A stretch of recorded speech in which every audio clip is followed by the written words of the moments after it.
Hello and welcome to the Under Center podcast. Super Wildcard Weekend is in the books. I've got Rian and Al with me today. We're going to go through all the results, give our opinion on what the fallout is, both for the losing team and how their season has come to an end, and the winning team and what they need to do to make it all the way to the Super Bowl. Al, thanks a million for joining me today. How did you find this weekend? Did you manage to watch all the games or most of the games? I watched most of them. Didn't get to watch all of them. Didn't see much of last night's, but no surprises there. Good weekend, though. Was that true? The tears that were in your eyes after the Seahawks got obliterated in the second half? Honestly, that game went way better than I thought it would have, first of all. And no, I'm not upset at all. I mean, the fact that we made it to the playoffs is kind of amazing. And then we have a the fifth overall pick. Thank you, Broncos. I think successful season, nothing to be upset about.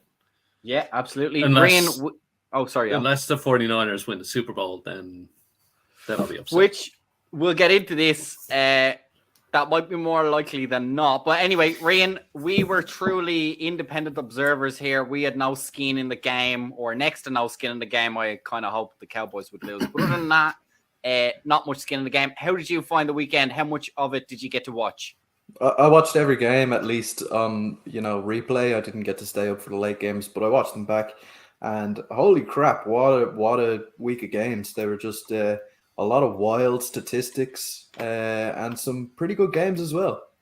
Yeah, I have to say, probably like a lot of people, started rolling my eyes now that the NFL is starting to call it Super Wildcard Weekend. I don't know what's super about it, but we actually did get a lot of good games. Probably the best wildcard round of games that at least I remember in my memory, because a lot of we got a couple of shocks, obviously, but all the games were pretty much close for at least a half of football, and all provided pretty solid football for us to watch. Al, we're going to dive right in. We're going to go chronological order. That means we kick off with the Seahawks.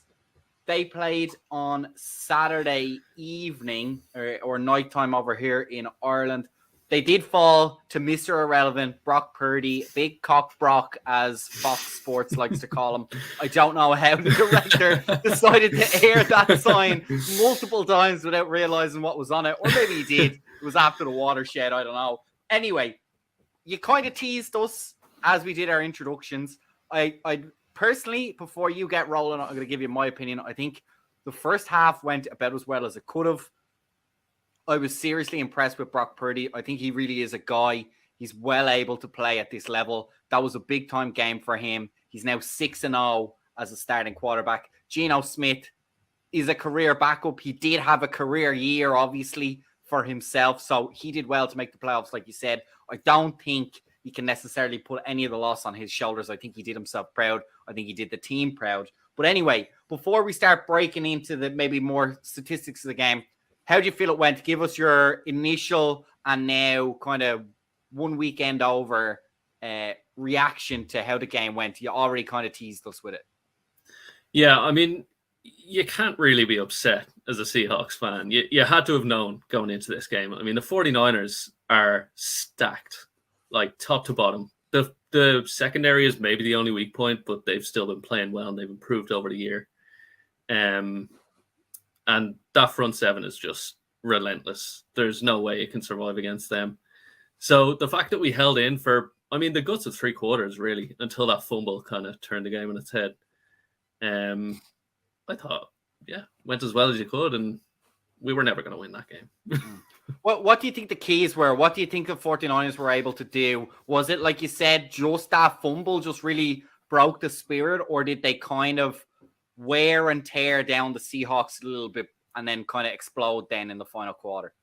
I think it was a bit of both, really. I mean, you could tell the Seahawks were just, they played their hearts out in this game, and you could tell they really wanted it, but the talent isn't there.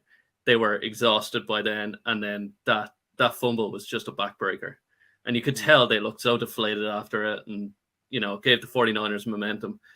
And another thing was Jonathan Abrams being dirty again, pissed the 49ers off, and then like twisting was it Debo's injured ankle?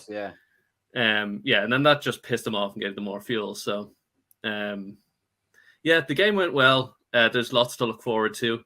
There was certain things like Tariq Woolen, as good as he's been, he played like a 5th round rookie.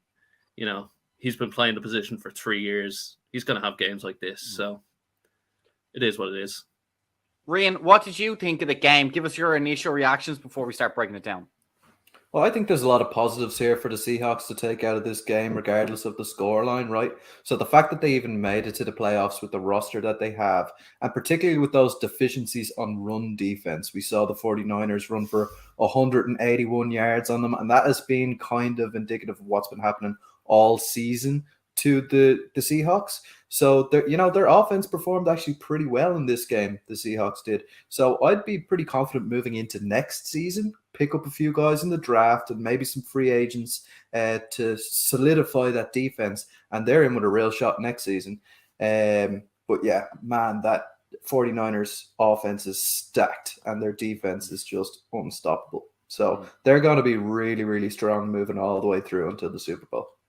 Al, before we start talking about the 49ers, did you feel like maybe the offensive receiving core suffered a little bit from a lack of depth? Obviously, Tyler Lockett's had a phenomenal season, but do you think it maybe got a step too far against this excellent 49ers defense? DK Metcalf did go for 136 yards and 2 touchdowns. That's all you can really ask of him. Unfortunately, Tyler Lockett only managed 39 yards in the game, and Cade Johnson was the second leading receiver with 39 yards as well. Is that maybe just one little aspect that could take them from doing well to getting into the playoffs to really competing in the playoffs next season?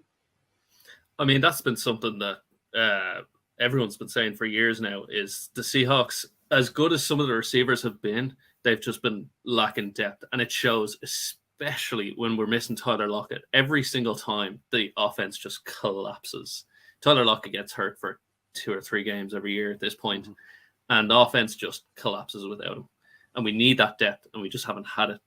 And yeah, it definitely affects us. And especially in games like this, when you're playing against arguably the best defense in football. Maybe on the defensive side, I'll struggle to get a few sacks. You think that could have helped them out if they got just a little bit more pressure on Brock Purdy? Obviously a rookie, obviously only in his 6th start. Is that somewhere where maybe you might have hoped in the moment that they could have got a little bit more production out of? Yeah, I was hoping for a bit more. Bruce Irvin got the only sack of the game. I was hoping for more out of Uchenna Nwosu and maybe Boye Mafe, who's been coming along as the years progressed. But I mean, again, the pass rush wasn't and hasn't been a factor for us really this year. We've had some impressive games, and Nwosu was definitely an upgrade. But again, you're playing against that offensive line, and then Trent Williams, who you're not getting past him. So, yeah. For me, I think even if that pass rush had been on fire on the day, Brock Purdy seemed to be releasing the ball very, very quickly in that game. He's got such a mature head on his shoulders in that case. Like, he doesn't hold on to the ball too long. He knows how to escape the pocket when things do break down. So yeah, I'm really impressed with the way he ran it, and I don't think even a stronger pass rush from the Seahawks would have made any difference, because he was getting that ball out in 2 seconds, 3 seconds, really nice quick passes, and letting the guys on the receiving end do the work. And on the 49ers end of things, we spoke and we'll speak a little bit more about their offense. But Reen, do you think their defense is going to be a real key? The old adage is defense wins championships. Do you think this 49ers defense is good enough to go all the way to the Super Bowl? Dre Greenlaw had a great game. Fred Warner always good. Nick Bosa looked dangerous. Eric Armstead looked dangerous. Pretty much depth and strength across the board in that front four and back four. Right, exactly. And they had this last season, but the issue was the injuries upon injuries upon injuries. Now, this season, they have had their fair share of injuries, but they've managed to keep their core guys around, and that's really helping them out. So they have built a very, very solid foundation, and they've built up depth along the way as well. So they're going to be a defense to be reckoned with for the rest of the playoffs. Al, the 49ers offense have, of course, Christian McCaffrey, a dynamic player on the ground and catching the ball out of the backfield. They didn't actually have a rushing, they did have a rushing touchdown, but it was Brock Purdy himself who got it. He got all the rest of them through the air. How impressive is that to come in as a rookie quarterback and not have to rely on what is a very effective and dangerous ground game and being able to win the game from the pocket? He had 324 yards, 3 touchdowns, no interceptions. A fantastic game from him. Yeah, I mean, it's easy to just credit all the playmakers, Debo, Ayuk, Christian McCaffrey, and then the tight end's name, for some reason I can't remember. Kittle, yeah. I mean, he's going to do well in that offense regardless, but, you can't just say it was because of them. He did play really, really well. He escaped a lot of sacks. He's quick. He gets the ball out, as Rhea was saying. Yeah, I think he looks good, and I'm really impressed from Mr. Irrelevant. Mm-hmm. Ryan, Al mentioned there George Kittle. Do you think he's still a sleeping giant in this playoffs? Like, they kept him a little bit under wraps, and I think that was maybe because of the effectiveness that Purdy was able to hit those further, deeper receivers during the game. Is he going to be leaned on a little bit more, or maybe they're trying to keep him well rested? He's obviously essential in the blocking scheme for those running backs. We saw some great sealing blocks from him. Do you expect to see more of him, or is this the kind of role that he's had in the 49ers offense now? Well, I mean, I think we saw the kind of last 4 weeks of the season, the regular season, he had a massive impact on offense in catching the football. But this is a guy who can do everything, right? So even if he's not putting up stats on the box score, he's still going to be out there making plays for that offense. I think on that Deebo Samuel touchdown, he had one of the best just crack blocks I've ever seen in my life to spring him. And yeah, he's just been great in that respect. And I think he's got that kind of mentality that he doesn't need to be the guy filling the stat sheet. He just wants to be on the winning side. And yeah, I think that's a great asset to have as a tight end. Right, before we leave it, I'm going to get you to give me a call. Al, do you think the 49ers are true Super Bowl contenders after that first wildcard game? Yeah, as much as it pains me to say it, I think they are. I think they'll be given some games. Next week they might have a tough time, but I don't know. I don't see anyone, who'll definitely stop them. Ryan, what about you? Yeah, I mean, if it came down to a championship game between themselves and the Eagles, I think I'd be backing the 49ers to go through to the Super Bowl. Right, we'll move on. The next game on the slate was the Chargers against the Jaguars, and what a game it was. Started off really poorly for the Jaguars. Trevor Lawrence, 3 interceptions, I believe, all in the first quarter, or certainly the first half. 4 interceptions in the first quarter, in the first half. that's not a way to win football games, except apparently now it is. How much of this do you put on the Chargers head coach, Brendan Staley? Their offensive coordinator, Lombardi, has already been fired earlier today. We're recording this on Tuesday evening. Rian, is that a bit of a scapegoat move? Is that going to be enough to save Brandon Staley's job, or should he have fallen on his sword and fired himself alongside Lombardi?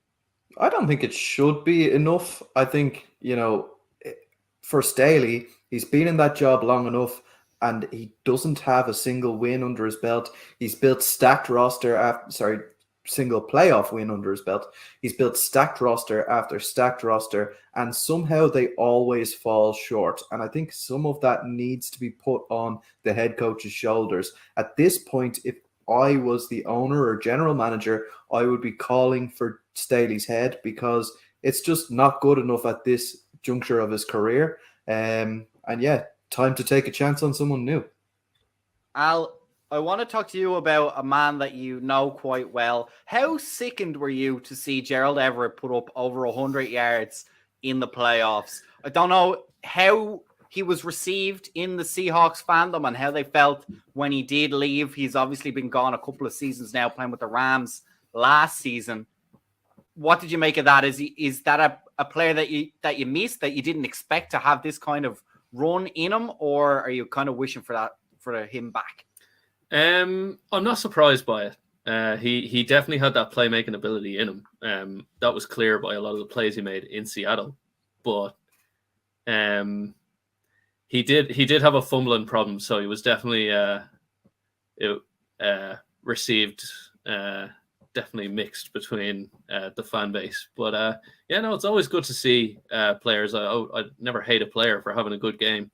So props to him. He definitely had a good game, and shame that it was wasted. Rian, obviously we see a lot, I think, teams in the NFL get up to a big win and it either goes one way or the other. They run away with it completely, or they take their foot off the gas if they get ahead too early, and we see them play too conservatively and let the other team get back into it. And once they get a foothold, that's the end, and they can't react fast enough to turn back on the gas. Justin Herbert didn't play badly, 253 yards, a touchdown and no interceptions. Wasn't the most accurate day from 25 of 43. Were you hoping, maybe there's a lot of hype about this guy, he's still very young. I think everyone agrees he's going to be a very good quarterback and he's going to have some longevity in the NFL. But were you a little bit disappointed that he himself couldn't do a little bit more from the quarterback position to get them through to finish this game with a win? Yes and no. I mean, when you have a superstar quarterback on your roster, you want to be able to put the game on his shoulders and kind of ride him all the way to the finish. But at the same time, he can only do as well as his offensive coordinator allows him to do. They called a very, very conservative game after they went up by 3 scores. And I think that's what killed them. In the playoffs, it really is a case of you need to put the foot down and keep the foot down, leave no room for error. And I think they just kind of slipped up in that case. But like you said, Herbert is going to have a long and illustrious career, and I hope he does get a few playoff wins under his belt. I don't want this to become a monkey on his back, because he is a very, very talented young man.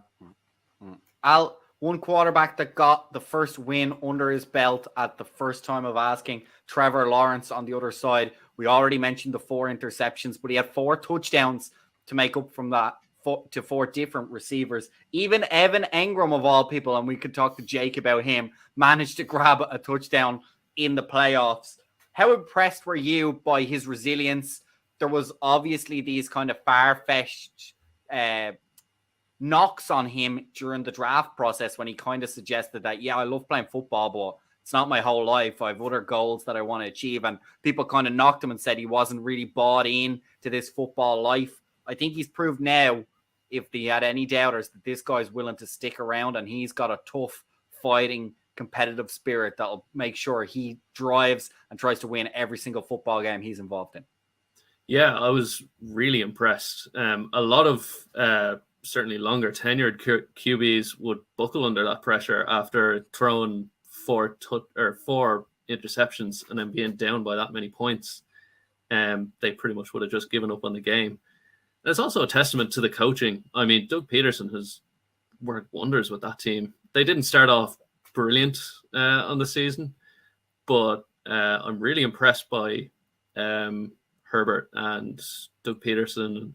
I mean, the team as a whole, they've done really well. So, Ryan, they made headlines. The Jaguars did when they gave Christian Kirk wide receiver 1 money for what is arguably wide receiver 2. He didn't have a bad game on the weekend. Were you surprised with his output this season, or did he kind of live up to what you thought he was? I mean, he doesn't live up to his contract, right? You want him to be putting up kind of 1,000 yards, double digits touchdowns. I'm not sure 100% what his stat line was by the end of the season, but I don't think it was up there with the likes of, Diggs or anybody like that. But at the same time, he was a very, very reliable target for Lawrence. And he did fill that role as wide receiver 1 in the Jacksonville Jaguars very, very well.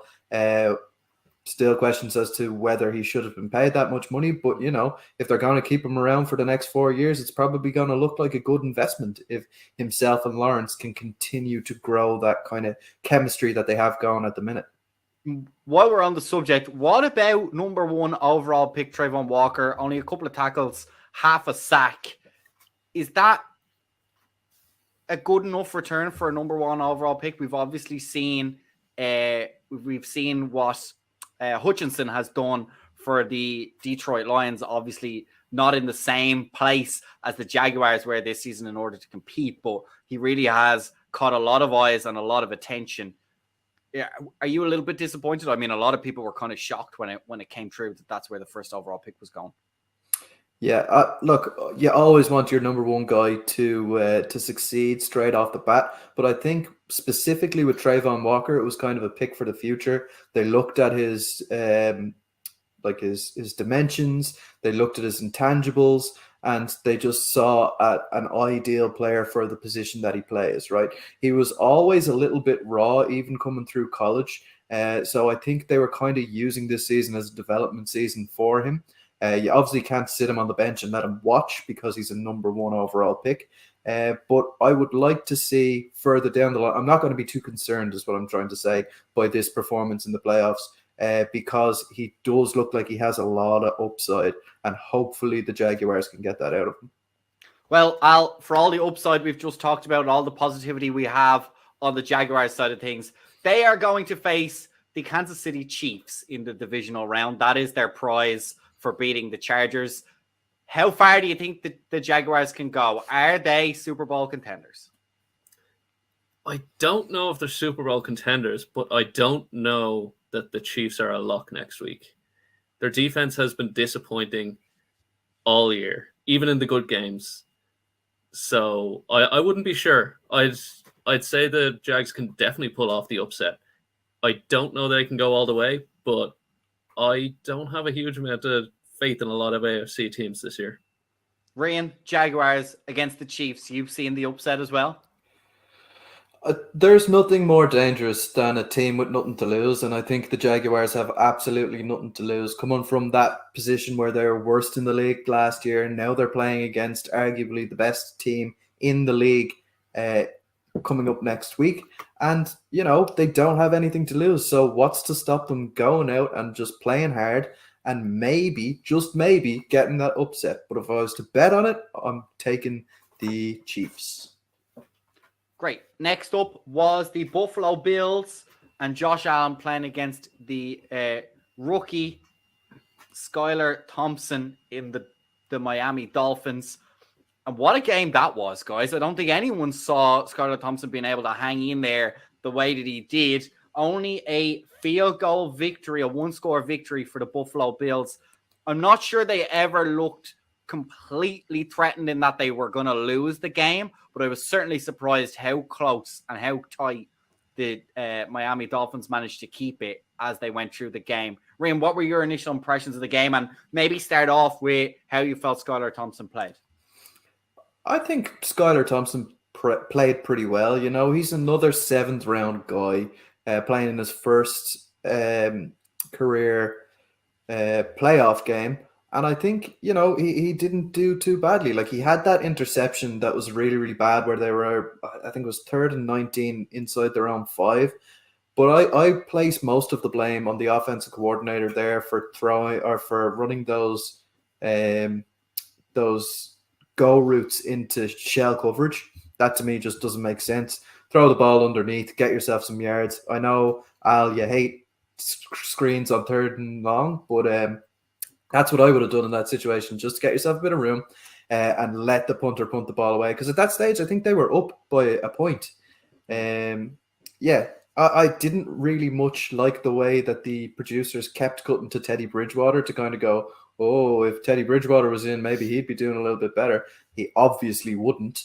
But yeah, I think he did well. And I think the Bills got lucky that Tua wasn't playing in this game because he could have really changed it. Al, something interesting I want you to comment on is the Miami Dolphins defense. They managed to rack up 7 sacks on this Buffalo Bills offense. Is that something to make you very nervous about the Buffalo Bills going forward in these playoffs? Oh, yeah. Yeah, I mean, the Dolphins pass rush has been good all year, like above average, but they haven't been that good. If they're getting 7 sacks on the Bills, I mean, who are Super Bowl favorites for a lot of people, that should be worrying. I mean, they almost beat themselves. It wasn't that the Dolphins almost beat the Bills. They just made so many mistakes on both sides of the ball. Mm-hmm. I think that would worry me a lot. Mm-hmm.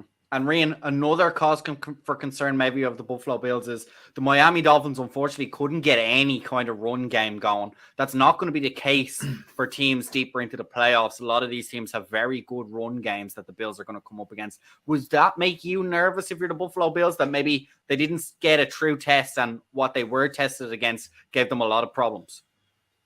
Yeah, absolutely. Their defense has been pretty good all season, but since they lost Von Miller, it has not been as good. They haven't really got to the quarterback as often, and they somehow have lost something in their run defense as well. So yeah, like you said, on that AFC side of the ball, there are some teams who can really run it, right? So like say the Cincinnati Bengals, they have Joe Mixon, they have Samaje Perine there. They're guys who can run the football hard. And I think that's going to be a concern for the Bills moving forward. Mm-hmm. And as well, the running game for the Buffalo Bills themselves wasn't fantastic. They did manage to get over 100 yards by committee, some of that by Josh Allen. But Josh Allen obviously also threw 2 interceptions, which is very unlike him.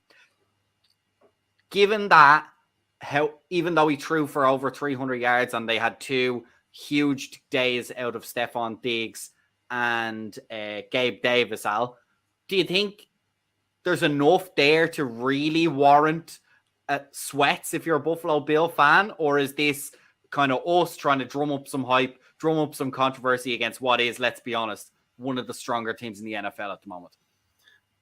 No, I think any worry is definitely warranted because, let's be honest, if Tua plays in this game, Miami wins. Mm-hmm. And I think they win pretty handily. Given that they put up 31 points. And they had a lot of drops as well. A lot of big good throws by Skylar Thompson were dropped by guys that don't normally drop it. I would be really worried going forward if they can't clean this up. I mean, they will lose the next game if they don't clean it up. They have to play better. Josh Allen has to stop throwing picks. They fumbled the ball 3 times, and they got really lucky that they were able to recover 2 of them. Yeah, definitely. If I was part of the team or if I'm a fan, I'm worried about the next game. Okay, well, while we're on it, Al, you're worried about the next game. The next game in the divisional round is against the Bengals, as Reen said, a very good team with a very good run game. Are the Buffalo Bills Super Bowl contenders in your eyes? Yes or no? Hard to say because I'm not really convinced about a lot of the teams. I'm going to say no. Okay. No, not with the last game. Reen, do you follow along those lines, or do you think maybe a little blip in the road and these guys are going to roll all over the Bengals next week? I'm going to give a caveat and say if they get by the Bengals, they are. But so if they get to the semi-finals, they have a good chance of making the finals. Is that what you're saying? Yeah, 100%. But the Bengals are no pushover. It's a strong side of the draw, right? They have the Chiefs in there, the Bengals in there. and the Bills in there, and those guys are really only separated by they're strong in different areas. So yeah, I mean, if the run game goes off for Cincinnati in the next game, we could see them overthrow the Bills. And yeah, if that is the case, obviously the Bills are not Super Bowl contenders. The next game, guys, that hit our eyeballs was the New York Giants against the Minnesota Vikings. Rian, Kirk Cousins. There's a time that he gets fired for being a waster of a quarterback. He breaks people's hearts. He gets into the playoffs and he immediately capitulates. And I feel sorry for him. Well, I don't feel sorry for him, but I had hopes for him. He finally won a primetime game during the season, a convincing primetime game during the season. I thought, this is it. He's finally found his bottles. He's going to be finally able to do it in the big time when the lights are on and the cameras and everyone's looking at him. And then Daniel Jones showed up, did one Statue of Liberty, and the man could never recover after that. Where is Kirk Cousins' career in your eyes? Am I just scarred from his time at the Washington Commanders, or do you see it in a similar light? I understand your sentiment, Fiona. I really do. I have not liked this guy for a long, long time. But to be just writing him off as a bottler for this specific game is a little bit much. He had a decent game through the air. He didn't throw any picks, and he had a couple of touchdowns. So he didn't do a whole lot wrong. What was wrong with that Vikings team overall was their defense. They allowed Daniel Jones to just do whatever the hell he wanted in that game. So yeah, feel a little bit sorry for him in this one because he did what he could, but at the same time, you got to start winning primetime games. Just no matter what the situation is, if you're playing well, you got to play better to win those games. Well, Al, I think they were really let down by the Justin Jefferson in at quarterback. He went 1 for 1 for -2 yards. That -2 yards happened to also land with Kirk Cousins. A terrible receiving day from Kirk Cousins. How did you see it? Sorry, I interrupted you. Tell us how you saw Kirk Cousins and how you see his legacy at the moment. Yeah, I was just going to add in it. The game overall is not in Kirk Cousins. That much is clear. It's on the defense, and I think Ed Donatel should be scared because I think he might get fired. I think that's their defensive coordinator. But it's not on him because 4th and 8, game on the line, season on the line, and you throw anywhere behind the sticks is just unacceptable. Mm-hmm. Unacceptable. It's cowardly. It's dumb.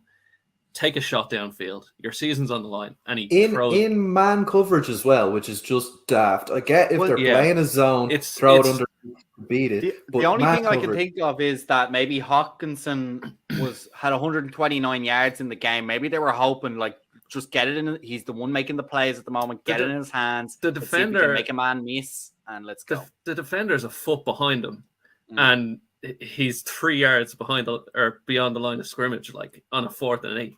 It's one of the more boneheaded plays I've seen, to be honest. It's fine, whatever, if it's, earlier in the game, but that's the game. That's the play. Either you win or you lose. And that you absolutely cannot throw behind the sticks on that one. So it's not on him, but it's not on him. I'd forgotten about that one now. Yeah, so I'm a certified bottler.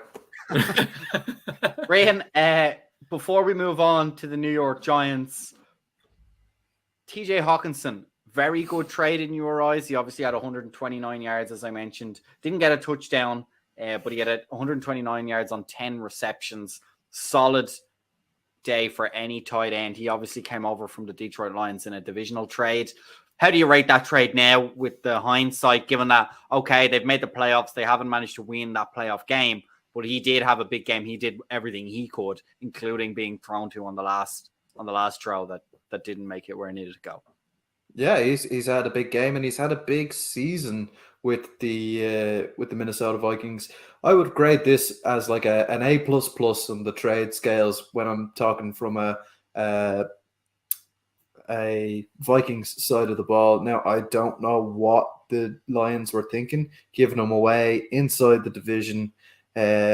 particularly when they were in a position where they could have made the playoffs themselves. You Mm-hmm. want all your playmakers around. It was a bit bizarre, but yeah, look, he's with the Vikings now, and they're looking all the better for it. We'll switch our focus to the New York Giants. And Rian, when did you know that Daniel Jones was the most dangerous dual threat quarterback in the NFL? He ran the ball 17 times yesterday. For context, Saquon Barkley ran it 9 times. Yeah, I mean, the Giants obviously saw something there because a lot of those runs were designed runs. So obviously they noticed that the Vikings couldn't spy a quarterback to save their lives, and he just got out. He's got a lot of speed, and yeah, he just ran all over them. Fair play to him. He's playing himself into a contract for sure. So yeah, go get that bag, Daniel Jones.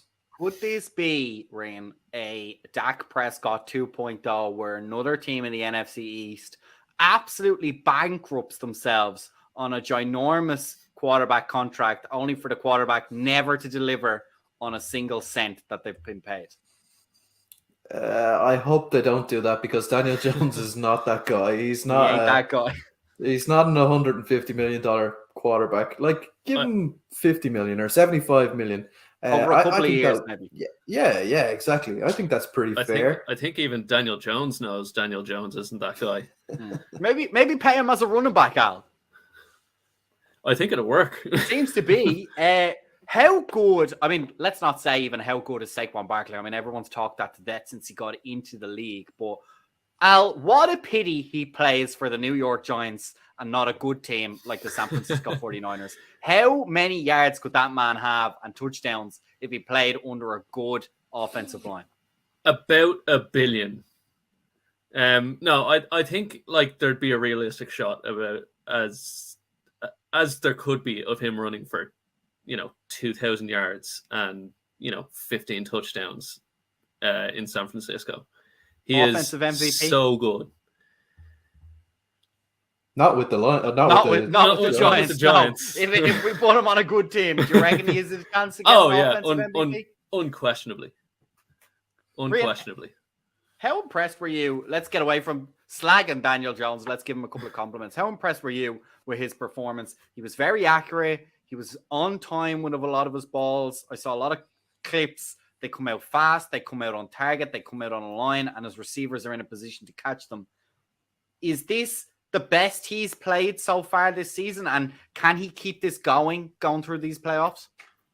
Well, he's actually had a couple of games like this throughout the season. He's had some very, very nice games. He seems like quite a cerebral guy, right? He seems to understand the game of football very, very well. And he's doing all of this with a receiver core that has just been put together from bits and pieces of different practice squads. I think it's a very, very impressive performance that he's put in throughout the season, never mind in the playoffs. So, yeah, I'm very, very impressed. New York Giants, their prize for beating the Minnesota Vikings is a game against divisional foe Philadelphia Eagles. We saw in the Dolphins-Bills game that sometimes the slightly outmatched opponent can really cause a lot of headaches when they're a divisional rival and they've played each other a lot over the course of multiple seasons and obviously twice within the last season. Is there any chance in your eyes that the New York Giants can go and knock off what at one stage were the best team in the NFL, the Philadelphia Eagles? I don't think there's a big chance, but I wouldn't rule them out. As Ray was saying earlier, or maybe you, they don't have anything to lose. Mm-hmm. They came in same as a lot of teams, just no expectations for the year. And then they've made it to the playoffs and they've won a game now. I don't think any of them are expecting to make it to the Super Bowl, but I think they're going to give it everything they have. And finally, Al, contenders or not, in your eyes? No, I don't think so. They're really impressive, but no. Ryan, wrap us up here. Where do you see the New York Giants season going against the Philadelphia Eagles coming up in the divisional round? Are they contenders? Are they not? How do you see? Obviously, you don't need to break down the game. We'll be hopefully doing that later on in the week. But where do you see the rest of this season going for the New York Giants? Yeah, I don't know whether Jalen Hurts is back for the next game. I think he probably is. So if he is, I don't see it going much further than the next game. And if he's not, I don't see it going much further than the next game. It's going to be a Philadelphia Eagles win. Okay, we'll leave that there and we'll take on our next game. Second to last game saw the Cincinnati Bengals take on the Baltimore Ravens. The Bengals won 24-17 on a last-minute fumble return for 98 yards by Hubbard. Spectacular play, spectacular win. Very good game again, Al, from a quarterback that we weren't expecting to have a good game. Yeah, I mean, the Ravens, they had a few issues, but they look good. Tyler Huntley was actually really impressive in this game. I didn't have any expectations. I thought it was just going to be a Bengals win. I haven't been impressed by the Ravens at all this year. And they put up a fight, and Tyler Huntley looked good, apart from a couple of mistakes. But yeah, I was impressed by Huntley yesterday. Ryan, the Baltimore Ravens kind of limped into these playoffs, as we spoke about on our review show on week 18. How do you feel they played? Did they put up enough of a fight? Obviously, they had a great chance. There was a Hail Mary right at the end that just came off the fingertips in the back of the end zone. Do you think they gave themselves credit? I saw a lot of stuff on social media, a lot of guys insisting if they had Lamar Jackson, this game was won. Do you see that? Is it as clear-cut as it is for the Dolphins and Tua for you? Or is there a little bit more mud in the water in terms of whether Lamar Jackson would have been enough to win this game for the Baltimore Ravens? To be honest, obviously Lamar Jackson gives you that extra little bit. He's much more dangerous off running plays. Not that Tyler Huntley is that bad himself. He's just kind of like a diet Lamar Jackson. But that being said, is he really going to have that much of an effect? I think that the Cincinnati Bengals probably didn't play up to the best of their abilities in this one. And I think maybe they probably had enough talent in them to win this game, regardless of whether Lamar Jackson was playing. I think they just find a way to win. Yeah, Al, I think for me, something that stands out on the Baltimore Ravens side of things before we move on to the Bengals and speak about them is I think it's been so long since they've had their full wide receiver core available to them. Obviously, as well, Mark Andrews got banged up for a couple of weeks. He was out, and it took him a while to get back on his feet. He did have a good game in this one, 5 receptions for 73 yards. But overall, I think it's fair to say the Ravens have not been at full strength for a while. And while every NFL team has to overcome injuries and sometimes crucial injuries, I think in the playoffs, you need a lot of luck and you need a lot of roster health. They just didn't have that, I feel. Yeah, the Ravens aren't all that deep. And even when they're playing, if anyone's even slightly injured, I don't think they can overcome a lot of that talent deficit. I mean, they played well. I just think they're not a real contender yet because they're just missing too many pieces. And Greg Roman is their offensive coordinator, did he get fired? I'm actually not sure. That news hasn't trickled down to us yet. Anyway, we'll have to track that down. We can inform everyone later on in the week. While we're on the subject, Joe Burrow also didn't have the best game, as Ryan mentioned. 209 yards, a touchdown, no interceptions, reasonably accurate day, 23 for 32. But the run game also on the Cincinnati Bengals side, while we lauded them when we spoke earlier about how they might give the Bills some trouble, they didn't really get going in this game, Al. Only 51 total yards. Is that a concern? Joe Mixon led with 11, and then Joe Burrow had 5 carries for just 9 yards.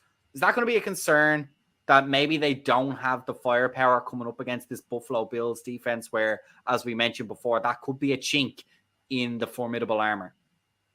I wouldn't be overly worried about it. The Ravens defense has come along as the years went on, and they had a pretty good game, especially in the run defense. They were pretty solid in their front seven. I don't think it's going to be a huge issue, but yeah, you'd expect, especially Mixon, to be going for a lot more than What was it, about 40 yards he went for? Mm-hmm. You need him to go for more than that against the Bills. Mm-hmm. Yeah, what stood out to me about that game more so than the lack of production from the running backs was the 4 sacks that Joe Burrow took.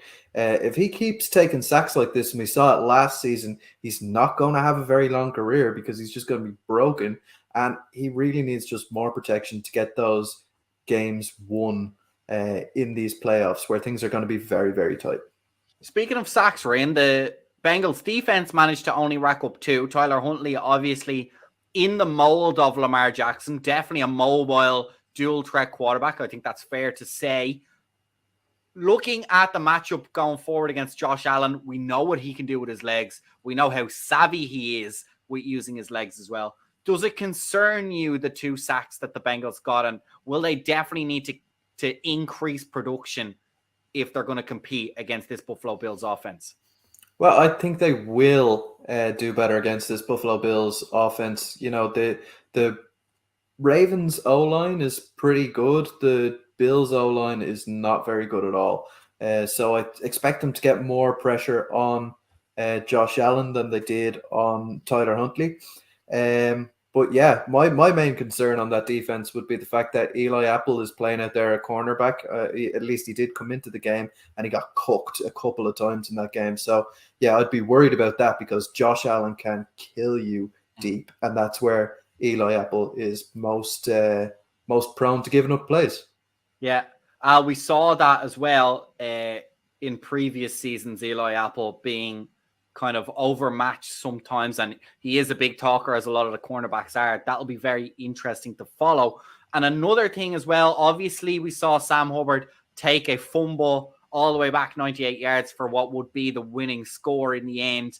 That was brought on because Tyler Huntley had to run for the final 2 yards to try and get a touchdown instead of handing the ball off to J.K. Dobbins.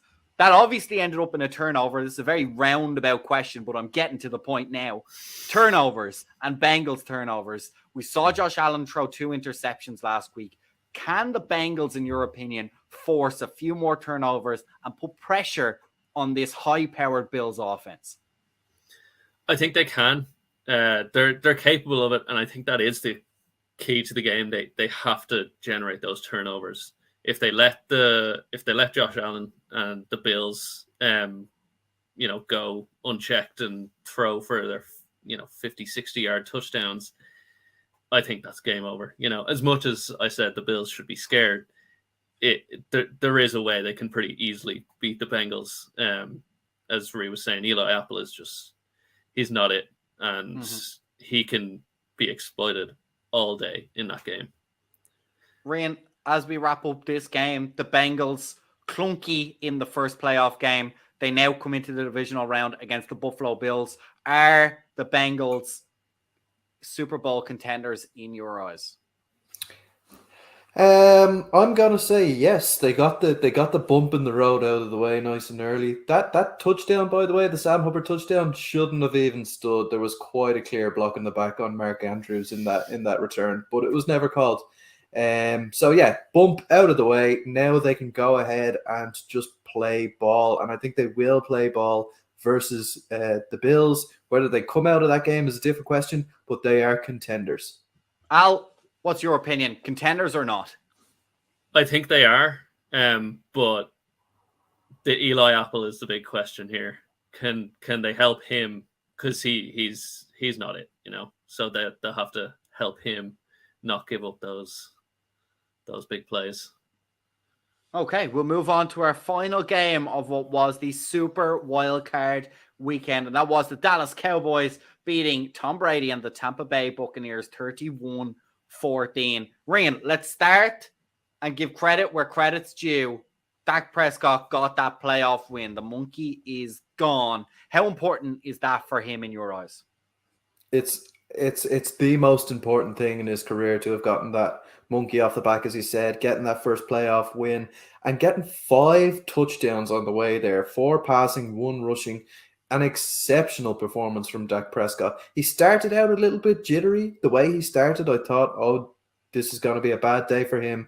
The Bucs will find a way. But, once he got himself rolling, he settled down. He got nice and rhythmic with his plays, and yeah, he just had an excellent day overall. Al, should he start kicking the PATs as well? Yeah, I think he should. What the hell is wrong with Brett Maher? He has one job. That's the easy bit. It doesn't get any easier than that bit. Yeah, I saw the scoreline this morning, and it was like 31 to whatever it was, and Dak had 5 touchdowns, and my brain started whirring, going like, how does this make sense? Yeah, and they weren't just like near misses. He shanked all of them. In a dome. Not in a dome. Oh, sorry. Yeah, it was in the book. Was it a hurricane? I didn't actually get to see the game. Was it in a hurricane? No. So there's really no excuse. The biggest cheer of the night was when he got his PAT on the 5th touchdown. All of the Bucs fans just went crazy for him. Ryan, we gave Dak Prescott some credit, but now I'm going to pose, as a Washington Commanders fan, a big question. And I think actually a fair question. I am happy that he got the monkey off his back, and I do believe that for him is a big deal. However, the Cowboys are paying Dak Prescott like a Super Bowl winning quarterback, and he remains 2 wins from the Super Bowl and 3 wins from winning the Super Bowl. Is it enough to just win a playoff game, given how much money they're forking out per year for this guy? For him, a big deal, sure. But in the grand scheme of things, is it good enough? Are the Cowboys going to be happy to only have 1 playoff win this season? Absolutely not. They're going to want more and more. And I don't think, thankfully enough, that's going to rest on the shoulders of Dak Prescott. It's going to rest on the shoulders of that magnificent defense. They are just dominant in every aspect of the game. So Dak Prescott doesn't really need to do that much to win games in this system. So yeah, if they do end up going out, you would really want to start raising questions as to why that contract was given to him in the amount that it was. But at the end of the day, we are still only 1 game down. He might go on and win 2 or 3 more this season. So let's hold off on the criticism until he does actually lose a game. I'm just polishing my rifle. I'm ready when that loss comes in. Anything less than raising the Super Bowl, in my opinion, you're underpaying Dak Prescott. I think maybe now the argument can be made, is he overrated or underrated? Fine. But I still think until he actually wins the Super Bowl, there's no question he's overpaid, because he's paid like a Super Bowl winning quarterback, and he's got nowhere near that so far. So yes, I agree. This is a good start. Personally, for him, I think getting that playoff win is a good thing. But for me, as a fan, not as a Cowboys fan, but as an NFL fan, I think that's not good enough in the grand scheme of things. If you want that money, you have to step up and you have to win Super Bowls, not even just get to Super Bowls. You have to put them away. You have to win the big prize. That's why you're getting extraordinary money. It's reset the market when they paid for them. And I think 1 playoff win, as you mentioned, Rian, that's just not a good return on investment. Now, they may win more, but like I'll say, in general, playoff wins alone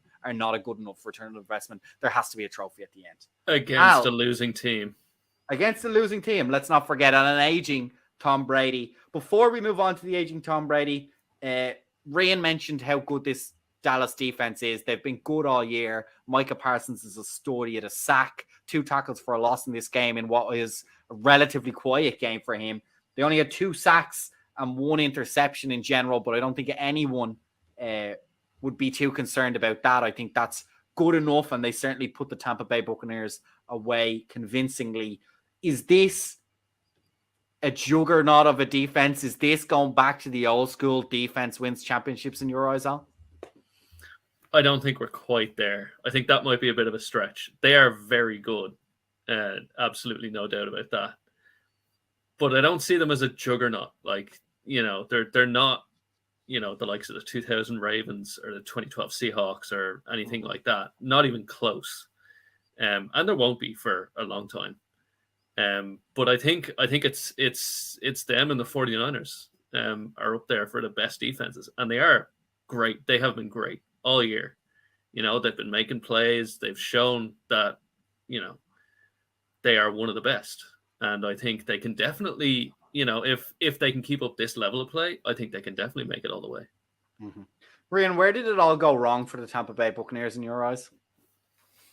Yeah, that's the $1 million question, isn't it?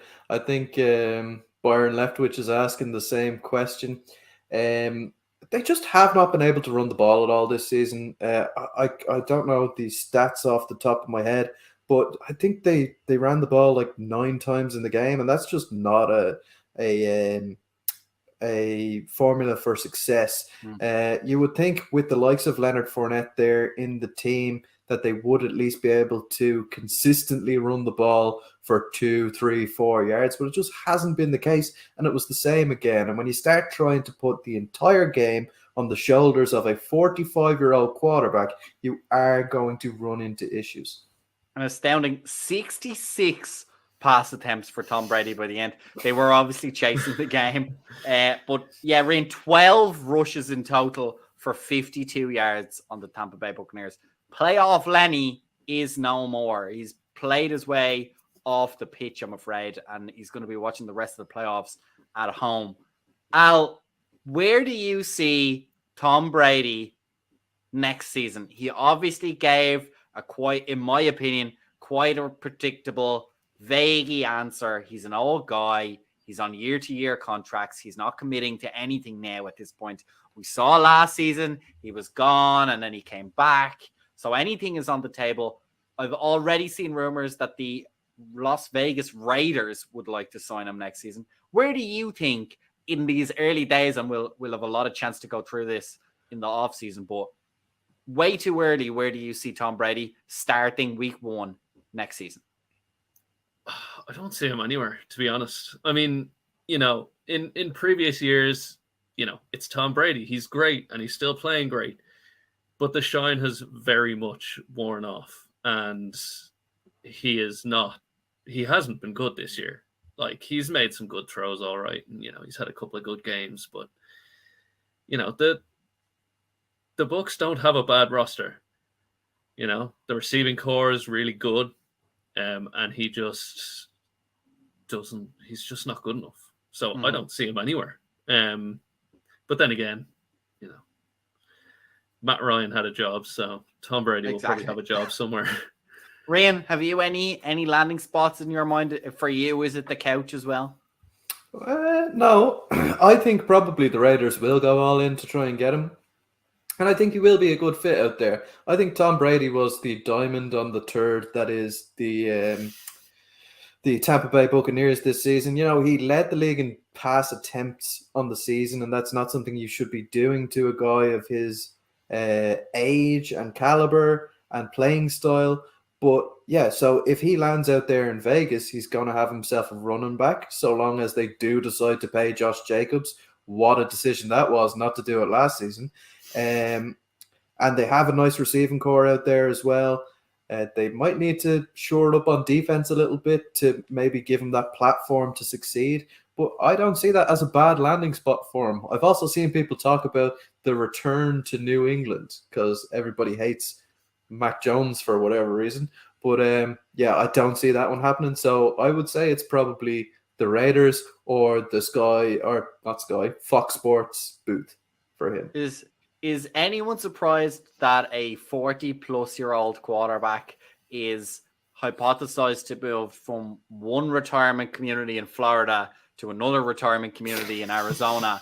I think the man's just doing a bit of scouting. That's all he's doing. I wouldn't be surprised if he ends up in Southern California down somewhere. They'll have to start the franchise from just to go and scout out the area. I think he's going to be staying in those Lux retirement communities by the desert in one of them glass domes or something, kissing his kids on the lips and sending Giselle like "I miss you" XXX text messages at like 4:00 in the morning. But anyway, that remains to be seen.